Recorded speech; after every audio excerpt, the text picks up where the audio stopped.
Hey guys, let me show you what I'm working on today. All right, here we have a live recording, and I'm going to show you what I did to the drums. And this is something that I've been noodling with on a live or just like studio recordings.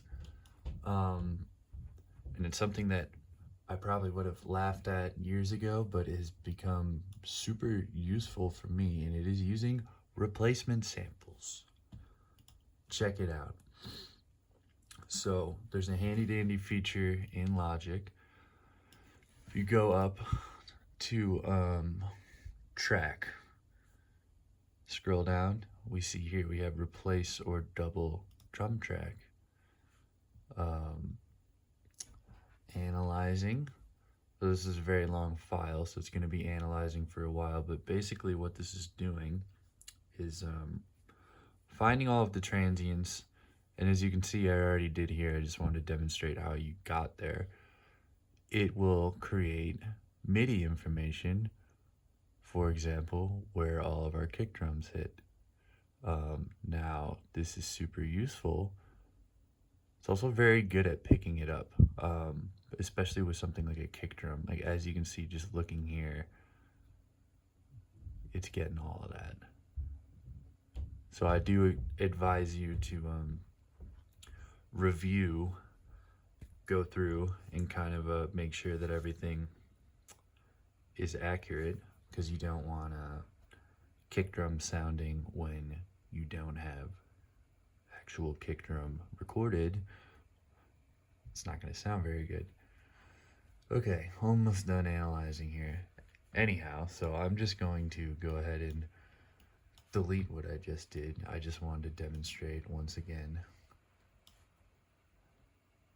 how you can go about getting that initial MIDI information. So fast forward, I've done that for all my, not for my overheads, for my kick, my snare, rack tom, floor tom mic, okay? Cool. So this, as I mentioned, that was like a 45-minute live set. So I've exported some of these songs into a new file, so I just have one song in here, and it, it's a lot easier to deal with. Make this smaller so you can see everything. So this is, actually I want to open the other project. I'm going to open up it's a Grateful Dead cover, actually, of Fire on the Mountain. And in this, I exported my double tracks as WAV files, and I picked out tones that I liked and pitch matched them to the original source. So for example, this is our, here, let's do it with the snare. It's a little more noticeable. So here's our original snare. Let's see if we cool. And then I have a snare sample here, which I pitch matched to, so if we're playing these together, it sounds like one extra chunky snare. So with the kick, I actually wound up muting the original source, which here's that. Okay, I'm just going with this one. And now there's not nearly as much attack on this sample that I use, but if I bring in the overheads here with that, we're getting plenty of that. So you can still hear the attack for sure. Now the whole point of doing this is most noticeable with this floor tom here. As you can hear, this is just a floor tom mic, and we can hear keys, we can hear guitar, just about everything.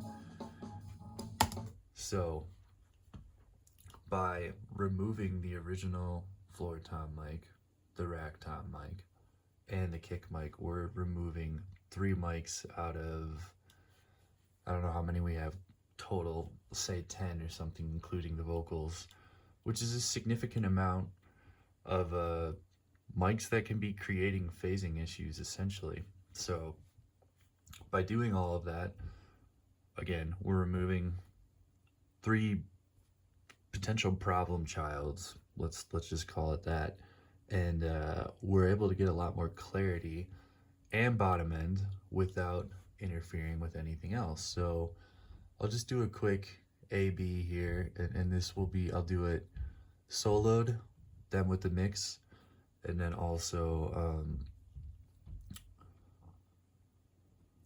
let me get to it. So here we go. First things first, we're going to do the original without the samples. So this is just what we were given with a little bit of a mix going here. This is not a finished mix, but Long distance run on what you standing there for. Get up, get out of the door. drums sound pretty thin to me. I mean, never mind the fact that the song's not mixed, but here we go. So this is what we're switching with. All right. Long distance run on what you standing there for. Look at that. Get up, get out of the door.